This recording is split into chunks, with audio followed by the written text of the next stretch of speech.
Hey everybody, it's Jimmy Smith here for a pre-fight breakdown, UFC 249. I'm actually doing a prelim breakdown. I usually don't do those, but A, this is a very stacked prelim, and B, there hasn't been MMA content for quite a while, so I figure I'd do a little bit more for you guys and gals. So I'm starting out with the prelims. I'm doing this a little bit early because I'm probably going to be doing a lot this week, so might as well get as much done as I can. I'm working for ESPN International. That's what I'm doing right now. That's my weekly gig. I'm on the version of SportsCenter they show outside the United States. English speaking, I'm kind of the MMA guy. So I'm going to be working a lot this week probably. So anyway, let's get started. When I did my show last week for ESPN, the first thing they said is, A, is this fight going to happen? And B, will there be any problems with the card? Any more road bumps? And I said yes. I said, A, I believe the card's going to happen, simply because the state of Florida is behind him. I don't think Dana White would announce this card without really having things all lined up. Secondly, there's the issue of what we call fighter operations, getting a fighter from where they live to the city in which the fight is happening, to the hotel, to the weigh-in, to the fight. That's called fighter operations. I think we're going to see some problems probably because there are always issues with fighter operations. There's always a fighter in his camp missed a flight. Fighter in his camp need this. They need that. We need a last-minute eye exam. And they're not going to have the resources to do that. Meaning if a fighter misses a flight, there's not going to be another one in an hour and a half. Might be the next day. Might be in a couple days. Oh, this fighter needs an eye check. Optometrist isn't going to be open right now. So that's the issue, is the pandemic might cause more problems with fighter operations than we're used to seeing. So it wouldn't surprise me if we had some weigh-in issues, we had a couple of fighters drop off, something like that, simply because those resources aren't going to be there. So getting into the card, let's start off with Ryan Spann versus Sam Alvey. Look, Sam Alvey's one of those guys. I've called a lot of his fights, and nice guy, great family, really personable dude.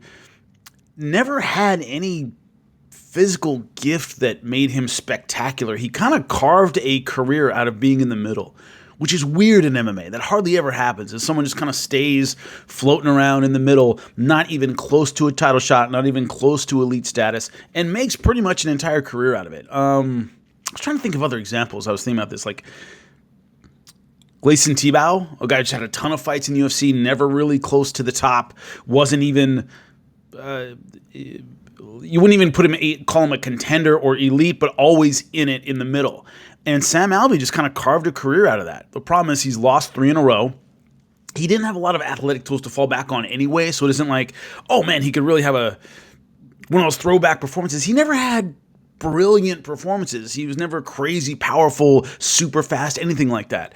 He basically planted his feet and would throw, and it had deceptive power. He hit harder than you would realize, but that was about it. Losing 3 in a row, Ryan Spann, explosive, has a range advantage, good combinations, nice power, not a scrub on the ground, not somebody Sam Alvey is going to take down and hold down easily.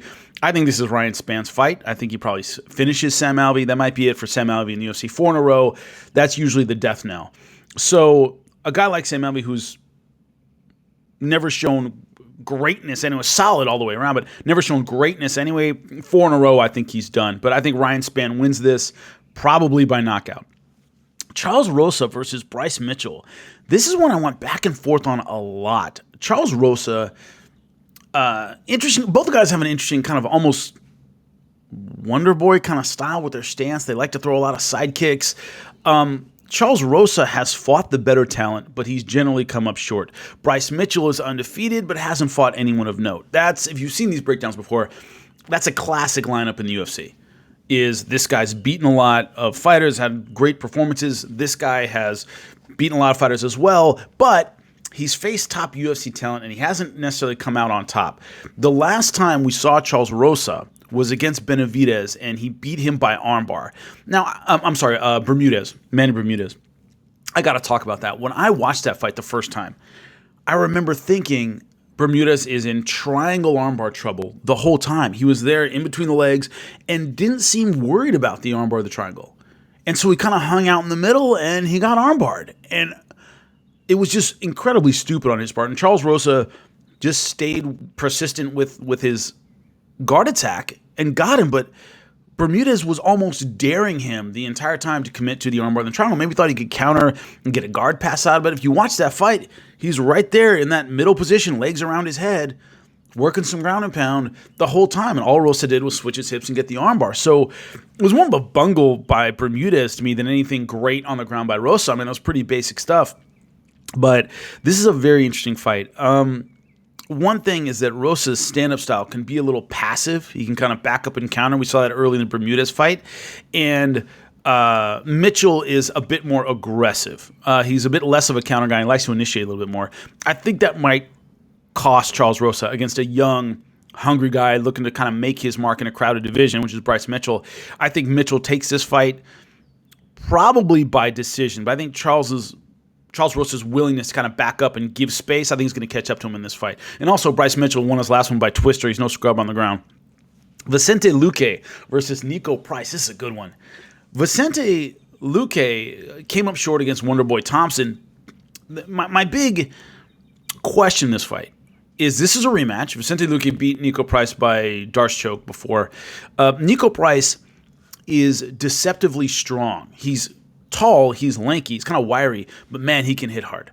He has some things where you don't realize his build can do what it does until you're in there with him. Vicente Luque's already fought him, so that's not going to be a surprise. The thing Nico Price usually shocks me with, and you saw the up kick knockout over James Vick, is like, you think you're safe, oh, this guy can't, boom, and you're out. He really packs a lot of power. I called this fight in Boise, Idaho, and that was another thing.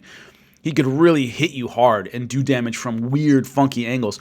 That won't take Vicente Luque by surprise. He's already fought him before, so that's usually kind of in his back pocket. I don't think he's going to have that.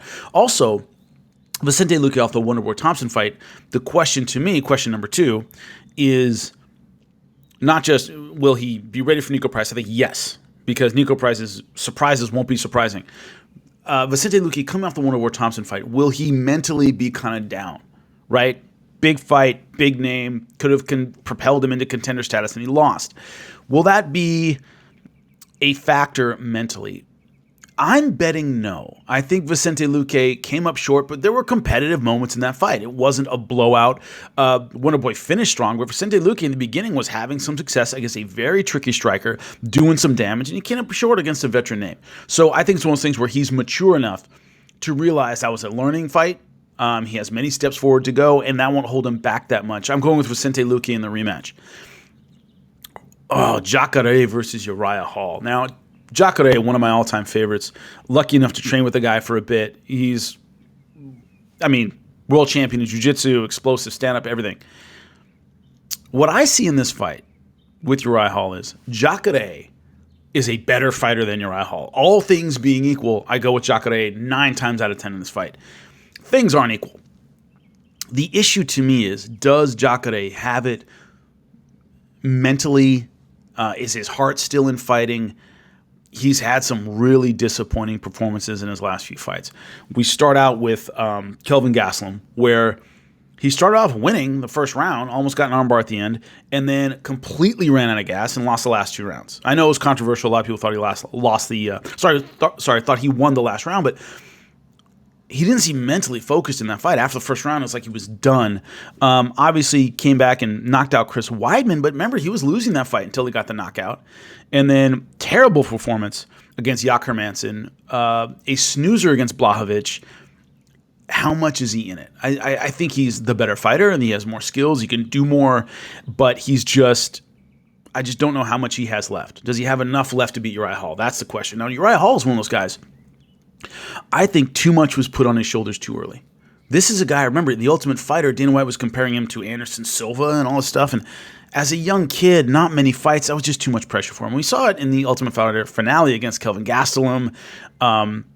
We've seen flashes of greatness, right? The Gegard Mousasi knockout. We've seen little things that make us realize the talent that Dana White was talking about. But all in all, I think an underrated quality in sports, especially in MMA, is consistency. We remember the big knockout, the big performance, that water cooler moment. We don't remember the guy who just showed up every time and performed at a high level. Uriah Hall hasn't had that. He's had the water cooler moments, and then he loses, and then he does this, and then he does that. It's just he hasn't had the consistency to be successful at the elite level. So, It's a tough one. I'm barely going with Jacare. I think he mentally and physically has enough left to take on Uriah Hall and win. I think he's the better fighter. It might not be exciting. It might be a lot of wrestling and using his pressure to kind of neutralize the advantages of Uriah Hall, but I think he wins. So I'm going with Jacare over Uriah Hall, probably by decision. Carla Esparza, Michelle Waterson. Carla lives and dies by the takedown. If she can get the takedown, she wins. If she doesn't, or puts physical pressure, if she can't do that, she doesn't win. Michelle Waterson, similar kind of the opposite way. She hasn't done well against grapplers in the past. If she can get range and get her striking going, she does well. That's her comfort zone. If she can stay there, she wins. I'm going with Michelle Waterson. I liked what I saw against Jędrzejczyk. Now, Jędrzejczyk beat her solidly, and Jędrzejczyk looked fantastic. But I never saw Michelle Waterson mentally out of that fight. You know what I mean? She kind of hung with a hungry former champion trying to get her status back, and there was a lot of toe-to-toe action there, and she hung tough. So I think she still has that edge. She still has the desire. If she can stop Carla Esparza's takedown in the first round, I think it's hers. I really do. Carla Esparza is going to have to commit a lot in order to get the takedown early. Good footwork by Michelle Waterson. Use that karate style in and out, back and forth. And if she can stop the takedown, she wins this fight. So I got to go with Michelle Waterson on that one. What is next? Fabricio Verdum versus Alexei Oleinik. I got to go with Verdum. I like Alexei Oleinik a lot. He always goes for that Ezekiel, that no-gi Ezekiel. That's how he chokes out everybody. That's not going to work on Fabricio Verdum. This is a submission specialist in Alexei Oleinik running into a better submission guy, period. Now, the only X factor, of course, is a long time off for Fabricio Verdum. It's been about 2 years. Could that do a whole lot to his performance? Maybe, but this is also his bread and butter. He's been doing jiu-jitsu his entire life. That he comes back in there and has a bad jiu-jitsu moment is unlikely. It's more likely he has a bad striking moment and gets knocked out. The one thing you want when you have time off is you want to get into your comfort zone quickly. You know, if you're coaching a guy and they've had a long time off, you want them comfortable. You want them getting back to the things that gave them success throughout their career. So I think with Verdum, that's the ground game. That's the jiu-jitsu. So unfortunately, that's where Alexei Oleinik wins most of his fights for Alexei Oleinik.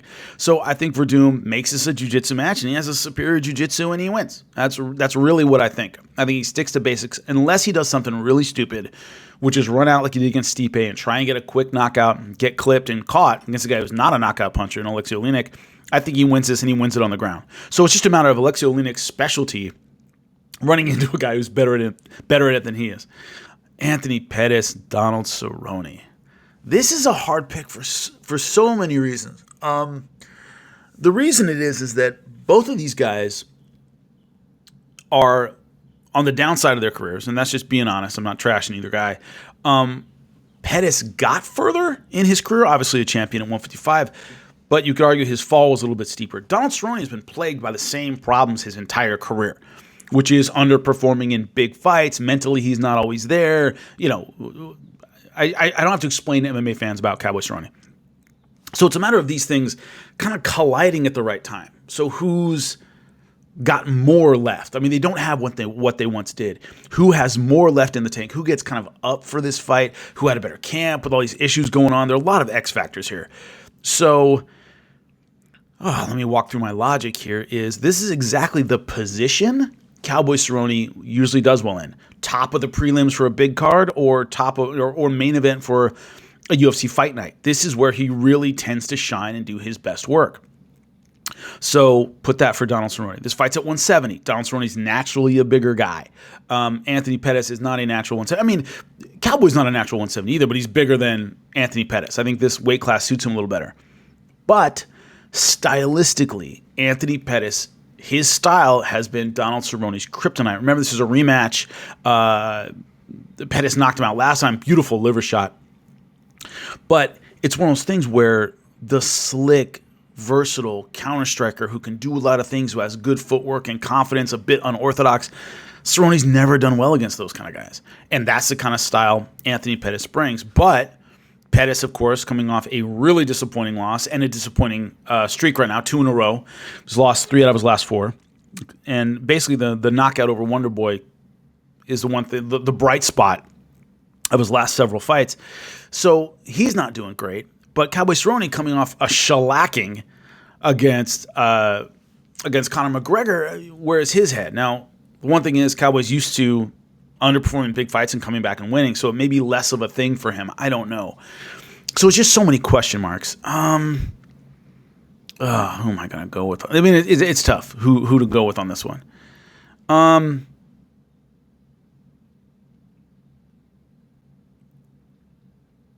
I might regret this, but I'm going with Cowboy Cerrone. I was first thinking Pettis.